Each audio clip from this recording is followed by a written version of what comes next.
આ વિડીયોની અંદર આપણે ન્યુમેરિકલ મેથડનો કન્સેપ્ટ ન્યુમેરિકલ મેથડ્સ એકચ્યુઅલમાં સ્ટાર્ટ કરીએ એની પહેલાં એનો એક કન્સેપ્ટ સમજી લઈએ. તો એની માટે જરૂર પડશે આપણને ફંક્શન્સની. તો ફંક્શન કઈ કઈ કેટેગરીની અંદર ક્લાસિફાય થયેલા હોય તો મેઇન એની બે કેટેગરીઝ હોય. એક એલ્જેબ્રિક ફંક્શન્સ અને બીજી ટ્રાન્સેન્ડેન્ટલ ફંક્શન્સ.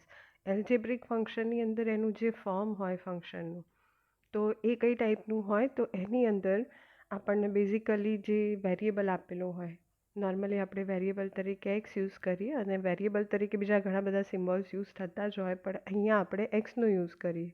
બરાબર છે.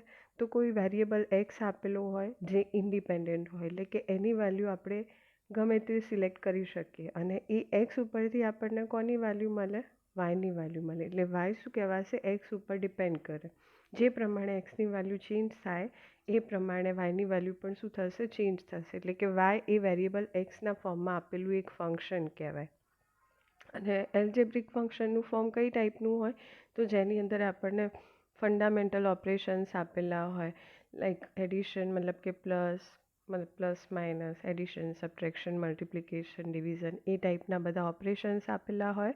અને બીજું કે જે વેરિયેબલ હોય એનો પાવર આપેલો હોય, અથવા તો પાવર તરીકે ઇન્ટીજર વેલ્યુ કે સ્ક્વેર રૂટનું ફોર્મ આપેલું હોય, કંઈ બી એ ટાઈપનું આપેલું હોય તો એ કઈ ટાઈપનું ફંક્શન થાય? આપણું એલ્જેબ્રિક ફંક્શન થાય. એક્ઝામ્પલ તરીકે અહીંયા આપેલું જ છે કે આ બંને શું થશે? Algebraic function.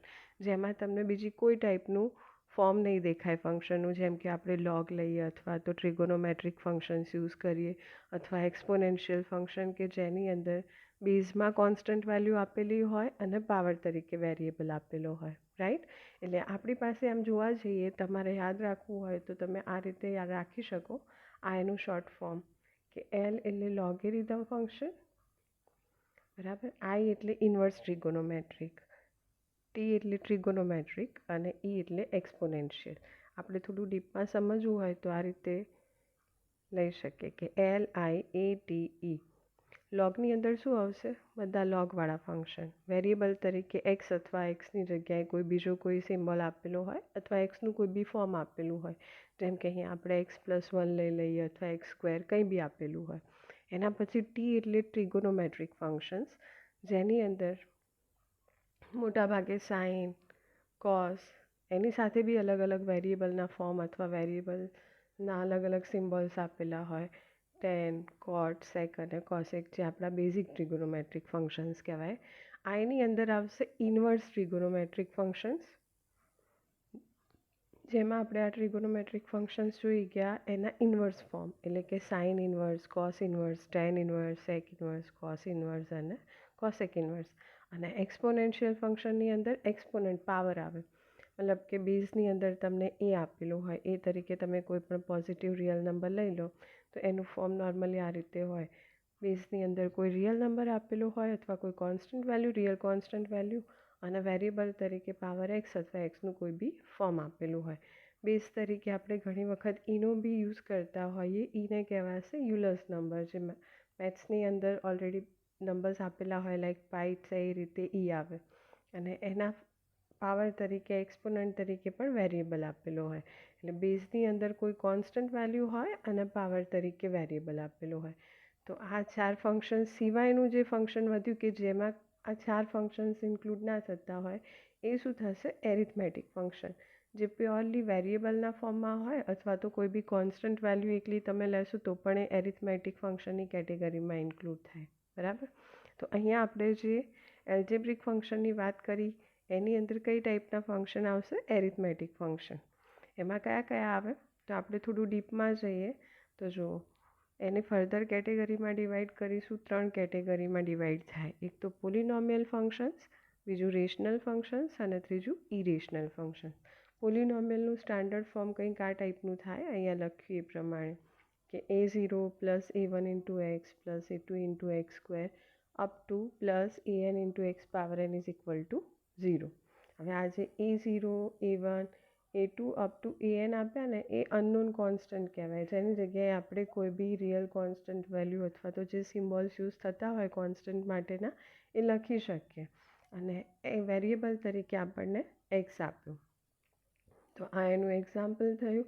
રેશનલ નંબર્સની વાત કરીએ તો રેશનલ નંબર્સમાં બી એરિથમેટિક ફંક્શન આવે, પણ એનું જે ફોર્મ હોય કઈ ટાઈપનું હોય, f(x/gx), એટલે કે બે ફંક્શનને તમે ડિવિઝનના ફોર્મમાં લખો તો એ રેશનલ ફંક્શન થઈ જાય. અંશમાં પણ એક તમને એરિથમેટિક ફંક્શન આપેલું હોય અને છેદમાં બી શું આપેલું હોય, એરિથમેટિક ફંક્શન આપેલું હોય. એક્ઝામ્પલ તરીકે અહીંયા આપણે લીધું તો અંશની અંદર આપણું એરિથમેટિક ફોર્મ થયું ફંક્શનનું, છેદમાં બી એરિથમેટિક ફોર્મ થયું, પણ જ્યારે તમે એને ડિવિઝનના ફોર્મમાં લખો તો એ રેશનલ ફંક્શન થઈ જાય. અને જો એ જ પોલિનોમિયલ ફંક્શનના પાવર તરીકે કોઈ ફ્રેક્શનલ નંબર એટલે કે કોઈ રેશનલ નંબર આપણે લીધેલો હોય તો પછી એ શું કહેવાશે, ઇરેશનલ ફંક્શન. તો આ એલ્જેબ્રિક ફંક્શન હતું. હવે અહીંયા આપણને જે પોલિનોમિયલ ફંક્શન આપ્યું એ પોલિનોમિયલ ફંક્શનને આપણે અલગ અલગ કેટેગરીમાં ડિવાઈડ કરી શકીએ. જેમ કે અહીંયા આપણું જે એનું સ્ટાન્ડર્ડ ફોર્મ હતું આ રીતે આપ્યું આપણને, કે આપણે એને ડિનોટ કરવા માટે યુઝ કરીએ પોલિનોમિયલ ફંક્શન માટે p, આ n, કારણ કે આપણા વેરિયેબલનો હાઈએસ્ટ પાવર આપણે n લઈશું. તો આ આપણું જે સ્ટાન્ડર્ડ ફોર્મ આપ્યું પોલિનોમિયલ ફંક્શન માટે, a2 × x² up to an × x⁴n, right. હવે આની અંદર જો આપણે આ બધા જે કોન્સ્ટન્ટ ટર્મ્સ આપ્યા એને શું કહેવાશે, કોએફિશિયન્ટ્સ ઓફ વેરિયેબલ. વેરિયેબલ સાથે જે કોન્સ્ટન્ટ વેલ્યુ આગળ મલ્ટીપ્લાય થયેલી હોય એને શું કહેવાશે, કોએફિશિયન્ટ્સ. તો એ કોએફિશિયન્ટની વેલ્યુ જો આપણે ટેમ્પરરી ધારી લઈએ, અહીંથી સ્ટાર્ટ કરીને આપણે ધારી લઈએ a2ની વેલ્યુ, a3ની વેલ્યુ અપ ટુ an સુધી, જો બધા ટર્મ 0 હોય, મતલબ કે એ બધા કોન્સ્ટન્ટ વેલ્યુ એ કેવી લઈએ આપણે, 0 ધારી લઈએ, તો આપણને ફંક્શન તરીકે ખાલી કેટલું ફોર્મ મળશે, આ રહ્યું. એટલે કે a0 + a1x, a1 × x equal to 0. આપણે એને ઇક્વેશનના ફોર્મમાં લખીએ તો આને કહેવાશે લિનિયર ઇક્વેશન, જેમાં વેરિયેબલનો હાઈએસ્ટ પાવર કેટલો હોય, 1 હોય. તો અહીંયા આપણને આપ્યું લિનિયર ફોર્મ. એને ફર્સ્ટ ઓર્ડર પોલિનોમિયલ ઇક્વેશન પણ કહેવાય. અને એની માટે જો આપણે ગ્રાફ ડ્રો કરીએ તો હંમેશા આપણને એક સ્ટ્રેટ લાઇન મળે. લાઇન વર્ટિકલ હોય, હોરિઝોન્ટલ હોય કે કોઈ બી એંગલ બનાવતી હોય એક્સ એક્સિસ સાથે, પણ એ લાઇન હંમેશા કેવી હશે, સ્ટ્રેટ. આ રીતે કર્વ શેપમાં નહીં જાય ક્યારેય બી.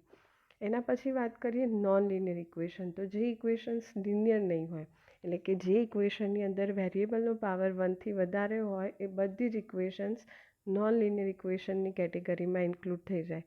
પ્લસ જે ટ્રાન્સેન્ડેન્ટલ ઇક્વેશન્સ આપી એ પણ શું આવશે, નોન લિનિયર ઇક્વેશન્સ, બરાબર. એમાં પણ એવું કે વેરિયેબલનો હાઈએસ્ટ પાવર જો 1થી મોટો હોય તો એ બધા જ નોન લિનિયર ઇક્વેશન કેટેગરીમાં ઇન્ક્લુડ થાય. તો હવે આપણે એના એ જ પોલિનોમિયલ ઇક્વેશનની અંદર શું કરીએ કે આ જે ટર્મ આપ્યું એને ધ્યાનમાં લઈએ અને એના પછીના જે કોન્સ્ટન્ટ આપ્યા, એટલે કે હવે a2ની વેલ્યુ આપણે 0 નહીં લઈએ, a3થી સ્ટાર્ટ કરીને an સુધી આપણે 0 ધારી લઈએ કોએફિશિયન્ટની વેલ્યુ. તો હવે આપણું જે ઇક્વેશનનું ફોર્મ હતું એ આપણને શું મળશે, તો એ ફોર્મ આપણું થાય આ રીતે, કે a0 + a1 × x + a2 × x² equal to 0.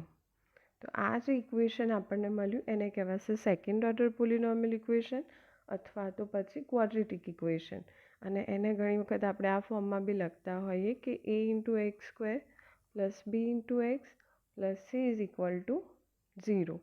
a2ની જગ્યાએ અહીંયા આપણે કોએફિશિયન્ટ તરીકે a યુઝ કર્યા, a1ને b નામ આપ્યું અને અહીંયા આપણે કોન્સ્ટન્ટને c નામ આપ્યું. નામથી કોઈ ફરક નહીં પડે, એની જે ફિક્સ્ડ વેલ્યુ હોય એ સેમ જ રહેવાની. જેમ કે અહીંયા આપણે કોઈ ઇક્વેશન લઈ લઈએ કે 3x² + 4x + 5 = 0. તો આ ઇક્વેશનને આપણે જો આની જોડે કમ્પેર કરીશું તો a2ની વેલ્યુ કેટલી થાય, 3. પણ એ જ વસ્તુ આની જોડે કમ્પેર કરીએ તો એની વેલ્યુ 3, પણ વેલ્યુ તો 3 થવાની, નામ ભલે તમે a2 લખો કે a લખો એ રીતે.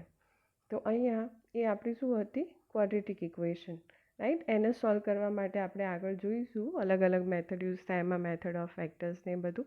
પણ અહીંયા આપણે જે પોલિનોમિયલ ફંક્શન હતું એને અલગ અલગ કેટેગરીમાં ડિવાઈડ કર્યા, કે લિનિયર ઇક્વેશન અને નોન લિનિયર ઇક્વેશન્સ. તો જેમ જેમ આપણી જે ઇક્વેશન્સ આપેલી હોય એનો પાવર એક્સપોનન્ટ ઇન્ક્રીઝ થતો જાય તો જે નોર્મલ આપણી પાસે મેથડ્સ અવેલેબલ હોય એનું સોલ્યુશન ફાઇન્ડ કરવાની. તો એ શું થાય કે એમાં લિમિટેશન આવી જાય. તો અહીંયા આપણે જે ન્યુમેરિકલ મેથડ્સ યુઝ કરીએ તો એ બધી એની માટે યુઝ થાય છે. એમાં આવશે bisection method, regular falsi method, Newton Raphson method, બરાબર. તો એ બધી મેથડ આજે આપણને નોન લિનિયર ઇક્વેશન્સ આપેલી, હાયર ઓર્ડર ઇક્વેશન્સ આપેલી હોય એને સોલ્વ કરવા માટે યુઝ થાય. હવે આપણે જ્યારે કોઈ બી ગ્રાફ ડ્રો કરીએ તો એનો કન્સેપ્ટ સમજીએ. તો આપણી પાસે મેઇન બે એક્સિસ હોય. કઈ કઈ? એક આ જે છે જેને આપણે એક્સ એક્સિસ કહીશું અને ઊભી જે લાઈન હોય એને વાય એક્સિસ, રાઈટ. આ બંને લાઇન્સ એકબીજાને જ્યાં ઇન્ટરસેક્ટ કરતી હોય ત્યાં 90 ડિગ્રીનો એંગલ બનશે. ઓકે, આ આપણી એક્સ એક્સિસ, આ વાય એક્સિસ. અહીંયા બધા જ નંબર્સ કેવા હોય? Positive real numbers. એની ઓપોઝિટ ડિરેક્શનમાં જઈએ તો નેગેટિવ રિયલ નંબર્સ. આ વાય એક્સિસ ઉપર બધા નંબર્સ કેવા હશે? Positive real numbers. અને એની ઓપોઝિટ ડિરેક્શનમાં જઈએ તો નેગેટિવ રિયલ નંબર્સ. હવે આ બંને લાઇન્સ જ્યારે એકબીજાને ઇન્ટરસેક્ટ કરે તો પરપેન્ડિક્યુલર મતલબ કે એંગલ આપણો 90 ડિગ્રીનો બને. તો એનાથી આ ચાર ભાગ આપણને મળે, ચાર સેક્શન્સ. આને કહેવાશે ફર્સ્ટ ક્વોડ્રન્ટ.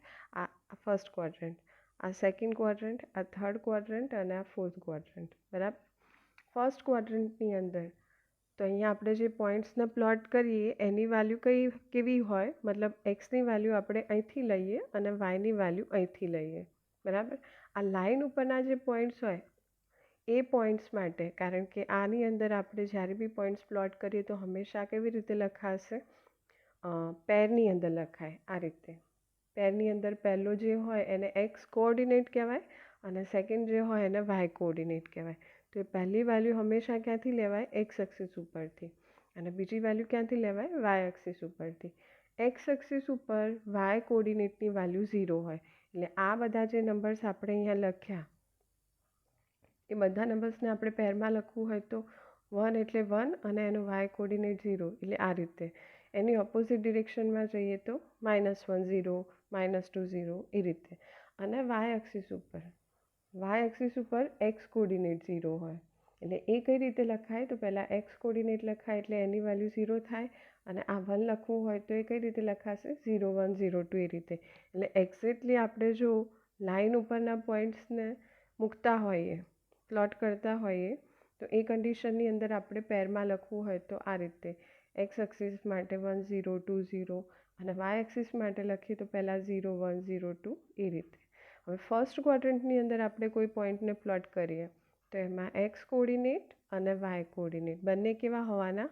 પોઝિટિવ હોવાના. એટલે એક્સની value B greater than 0, વાયની value B greater than 0. આ એટલા માટે જોઈએ આપણે કે વાય કોઓર્ડિનેટ એટલે અલ્ટિમેટલી શું થાય? ફંક્શનની વેલ્યુ એફ(x). એટલે અહીંયા આપણે એવું કહી શકીએ કે ફર્સ્ટ ક્વોડ્રન્ટની અંદર ફંક્શનની વેલ્યુ કેવી હોય? પોઝિટિવ હોય. વાયની વેલ્યુ પોઝિટિવ મતલબ કે ફંક્શનની વેલ્યુ પોઝિટિવ. એ જ રીતે સેકન્ડ ક્વોડ્રન્ટમાં શું થાય કે એક્સની વેલ્યુ નેગેટિવ હોય પણ વાયની વેલ્યુ કેવી હોય? પોઝિટિવ. એટલે કે સેકન્ડ ક્વોડ્રન્ટમાં બી ફંક્શનની વેલ્યુ કેવી મળશે? પોઝિટિવ. એટલે ઇન શોર્ટ આપણે કહીએ તો આ જે ઉપરનો આખો પોર્શન મળે લાઇનની, ત્યાં બધે જ ફંક્શનની વેલ્યુ કેવી થશે? પોઝિટિવ. જ્યારે નીચેની વાત કરીએ થર્ડ અને ફોર્થ ક્વોડ્રન્ટની અંદર તો એક્સની વેલ્યુ અહીંયા કેવી હોય? નેગેટિવ. પણ વાયની વેલ્યુ બી સાથે કેવી મળે? નેગેટિવ. મતલબ કે ફંક્શનની વેલ્યુ નેગેટિવ હોય. અને ફોર્થ ક્વોડ્રન્ટની અંદર એક્સ પોઝિટિવ હોય, વાય અગેન નેગેટિવ હોય, એટલે કે ફંક્શનની વેલ્યુ નેગેટિવ હોય. તો આ નીચેના ભાગમાં ફંક્શનની વેલ્યુ કેવી થવાની? નેગેટિવ. ઉપરના પોર્શનમાં પોઝિટિવ, જ્યારે નીચેના પોર્શનમાં કેવી હશે? નેગેટિવ હશે. તો જ્યારે આપણે ન્યુમેરિકલ મેથડ સ્ટાર્ટ કરીશું ત્યારે આ કન્સેપ્ટની આપણને ખાસ જરૂર પડે. તો એલ્જેબ્રિક ફંક્શન્સ આપણે જોઈ ગયા. હવે વાત કરીએ ટ્રાન્સેન્ડેન્ટલ ફંક્શન્સની. તો એમાં આપણે આગળ સમજ્યા ને કે આ રીતે 5 અલગ અલગ કેટેગરી. તો એરિથમેટિક એલ્જેબ્રિક ફંક્શન્સની અંદર આવશે, જ્યારે બાકીના 4 જે ફંક્શન આપ્યા, 4 ફંક્શનની કેટેગરી, એ કોની અંદર આવે? ટ્રાન્સેન્ડેન્ટલ ફંક્શનમાં. જેમ કે trigonometric function, inverse trigonometric function, exponential function અને લોગેરિધમ ફંક્શન. અને ન્યુમેરિકલ મેથડ્સ એટલે તો એ એવી મેથેમેટિકલ ટેકનિક્સ થાય કે જે કોઈ બી પ્રેક્ટિકલ પ્રોબ્લેમને સોલ્વ કરવા માટે યુઝ થાય. અને એમાં નોર્મલી આપણે જે સોલ્યુશન ફાઇન્ડ કરીએ, ઘણી વખત સોલ્યુશન આપણને વેરિયેબલના ફોર્મમાં મળતા હોય, બરાબર. પણ અહીંયા આપણે જે ઇક્વેશન માટેના સોલ્યુશન ફાઇન્ડ કરીશું એ હંમેશા આપણને કેવા ફોર્મમાં મળશે? મતલબ કે નંબર મળશે સોલ્યુશન તરીકે. એટલા માટે એને કહેવાશે ન્યુમેરિકલ, બિકોઝ એની જે વેલ્યુ હોય ન્યુમેરિક મળતી હોય. તો મેથડ્સ કહેવાશે ન્યુમેરિકલ મેથડ. હવે સમજીએ root of the equation. Root આપણને ખ્યાલ જ છે, જે સોલ્યુશન હોય એને બીજા શબ્દોમાં શું કહેવાશે? રૂટ કહેવાશે. તો કોઈ બી ઇક્વેશન આપણને આપેલું હોય જેને આપણે સોલ્વ કરીએ, સોલ્વ કરવું મતલબ કે જે વેરિયેબલના ફોર્મમાં આપ્યું હોય એ વેરિયેબલની વેલ્યુ ફાઇન્ડ કરવી, કે જ્યારે તમે એને ઇક્વેશન એટલે કે ઇક્વાલિટીના બે બાજુ આપણને બે ફોર્મ આપેલા હોય કે જે બંનેને બેલેન્સ કરતા હોય એને ઇક્વેશન કહેવાય. તો વેરિયેબલની વેલ્યુ તમે જ્યારે આ લેફ્ટ સાઈડની અંદર એક્સની જગ્યાએ મૂકો અને રાઈટ હેન્ડ સાઈડ તમને એક્ઝેક્ટ આટલી મળતી હોય તો એક્સને એનું સોલ્યુશન, આ એનું સોલ્યુશન કહેવાય. આના સિવાય તમે બીજી કોઈ બી વેલ્યુ આ ઇક્વેશનમાં લેફ્ટ હેન્ડ સાઈડમાં મૂકો તો રાઈટ હેન્ડ સાઈડ તમને 0 નહીં મળે. એટલે રૂટ આપણા શું થયા? 4 અને -1. કોની માટે? આપેલા ઇક્વેશન માટે, જેને આપણે સોલ્યુશન બી કહીશું. તો આ રૂટ ઓફ ઇક્વેશન આપણે દરેકે દરેક ન્યુમેરિકલ મેથડ્સની અંદર ફાઇન્ડ કરવાના થશે. અને આપણે જે ન્યુમેરિકલ મેથડ્સ જોઈશું જે નોન લિનિયર ઇક્વેશનને સોલ્વ કરવા માટે યુઝ થાય સ્પેસિફિકલી એ ટાઈપની ઇક્વેશન, તો એમાં જે મેથડ્સ આવશે 5 મેથડ, એમાં અલગ અલગ ટાઈપની બે મેથડ્સ આવશે. એમાં બ્રેકેટિંગ મેથડ અને ઓપન એન્ડ મેથડ. આ એટલા માટે જોઈએ કે બ્રેકેટિંગ મેથડની અંદર આપણે જે સોલ્યુશન ફાઇન્ડ કરીએ, બ્રેકેટની અંદર માની લો કે બે નંબર્સ લીધા, તો જે સોલ્યુશન હોય એ આપણને આ જે રેન્જ આપેલી હોય 2 પોઈન્ટ એની વચ્ચે જ મળશે. જ્યારે ઓપન એન્ડ મેથડમાં શું થાય કે હા, ઇનિશિયલી આપણે સ્ટાર્ટિંગમાં આપણે કોઈ નંબર સિલેક્ટ કરીએ રૂટ તરીકે, પણ જ્યારે આપણે એનું ધીરે ધીરે સોલ્યુશન ફાઇન્ડ કરતા જઈએ તો એવું કમ્પલસરી નહીં હોય કે એનું સોલ્યુશન આપણને આ રેન્જની વચ્ચે, આ નંબર્સની વચ્ચે મળે. એ એની બહાર બી જઈ શકે. આ બાજુ પણ કોઈ નંબર મળી શકે આપણને સોલ્યુશન તરીકે, અહીંયા બી મળી શકે. બીજું કે આની અંદર કોઈ ગેરંટી નહીં હોય સોલ્યુશન મળવાની. જ્યારે આની અંદર આપણને ગેરંટી સાથે સોલ્યુશન મળશે તો આપણને એમ થાય કે આ મેથડ્સ ઓલરેડી અવેલેબલ હોય તો આની જરૂર કેમ પડે. પણ અહીંયા જે આપણે મેથડ યુઝ કરીએ એનું જે એ મેથડની અંદર એનો જે ટાઈમ કન્ઝ્યુમિંગ મેથડ કહેવાય, મતલબ કે બહુ સ્લોલી આપણને આન્સર મળે, ધીરે ધીરે ધીરે. બીજું કે એની એક્યુરેસી ઓછી છે. જ્યારે ઓપન એન્ડ મેથડની અંદર આપણને એક્યુરેટ આન્સર મળે. જો આપણે પ્રોપરલી શરૂઆત કરીએ એનું સોલ્યુશન ફાઇન્ડ કરવા માટે તો આપણને આન્સર જલ્દી મળી જાય અને એક્યુરેસી બી એની વધારે હોય. એટલા માટે આપણે ઓપન એન્ડ મેથડનો યુઝ કરીએ. તો હવે નેક્સ્ટ વિડીયોની અંદર આપણે ન્યુમેરિકલ મેથડ સ્ટાર્ટ કરીશું.